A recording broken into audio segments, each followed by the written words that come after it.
hear me okay? Yeah. Okay. All right. So this is called 5 People Describe Burning Up. 1. Debbie. I'm coming home from school when suddenly my best friend Trudy says, "Your feet are lighting up when you walk." I look down and see that flashes of blue are coming out of the back of my shoes whenever I move.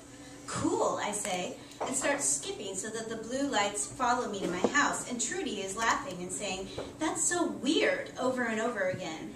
I feel like Tom Hanks in the movie Big when he lights up the giant piano with his feet, and I'm pretending to play Heart and Soul in the driveway when my mom comes out and starts screaming. "Debbie," she says, "take off your shoes." But I'm laughing because the blue lights are coming out of the side of my feet now, and I feel like I'm wearing jetpacks. My mom shakes me and says, "Don't you know fire when you see it?" And I take off my shoes, which are hot around the edges. The fire is still coming out of my feet, snapping like the end of a lightning strike, and I'm not smiling anymore. Mom tells Trudy to run a bath, and I think about how they have been teaching us in school that if the sun exploded, it would take 9 minutes for us to know about it because it's so far away. It would take 20 minutes for the fireballs to reach us. 2. Roger on Mercury. People always ask me how we can walk on a planet that is 800 degrees Fahrenheit and not burn up. The answer is twofold. First, we have built platforms on one of the poles of Mercury, which is cooler and allows us to work in lower temperatures. Secondly, our suits are deeply insulated and cooled by recirculating liquid, which keeps us at 98.6 degrees. The second question I get asked is why we're mining mercury in the first place. The company has authorized me to say that in addition to petroleum oil, test indicates that mercury is a good source of iron, natural gas, and gold. It's an exceptionally dense planet with a relatively big core, and that bodes well for us. Third, I'm asked how dangerous the job is. I'm forbidden to talk about any accidents that might have occurred, but mining is always difficult, as you know. I will tell you, however, that when things fall off the platform toward the surface of Mercury, solar winds tend to blast the object into the atmosphere. On Mercury, the sun appears 3 times bigger than it appears on Earth, so that it looks like a small clock in the sky. 3. Jack London after his house burned down. The house was almost finished. The workers had come that day and wiped the wood with linseed oil so that it smelled like the inside of a lantern. As I sat on the wall of the 3rd floor, watching the sun set over my 1,400-acre ranch, I found myself wishing that I could free myself from writing 1,000 words every day.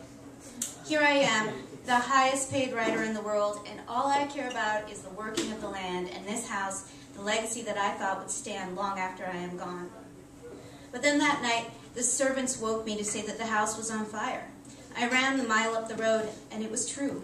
Flames rolled out of the top of the house like a flag in the wind. We threw buckets of water on the blaze, but the house was lost.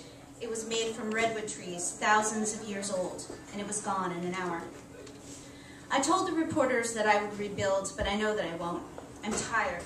I have $1 million in debt for a house that I'll never live in, and more than 1 million words to write before I get myself out of it.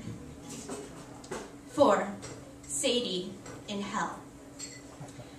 I wish I had paid more attention to Buddhist pain theory when I was alive. I would be better equipped to, endure this endless fire, that is consuming me.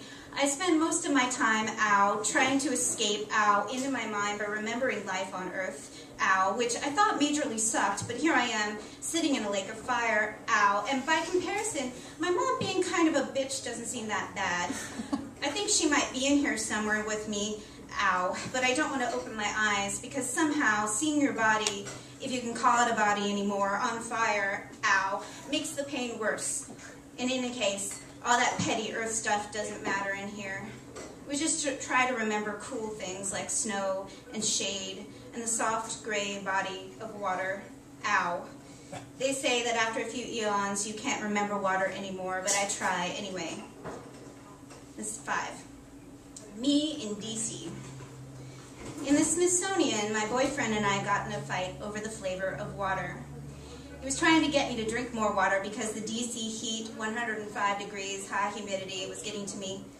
I explained that I don't like the flavor of water, and he said, "What are you talking about? Water doesn't have any flavor."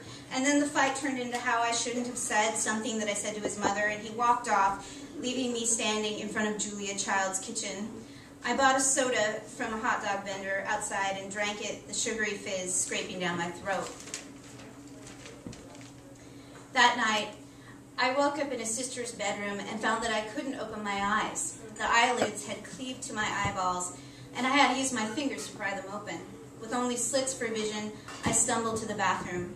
There was no glass by the sink, so I shoved my mouth under the tap and let Washington, D.C.'s mossy city water flow down my throat. As soon as it hit my tongue, my body let go of the moisture it was holding hostage, and tears began to flow under my eyelids and out the side of my eyes. I stood there in the bathroom my boyfriend had used all his life, water running in hot rivulets down my cheeks. Crying had never felt so good. Thank you.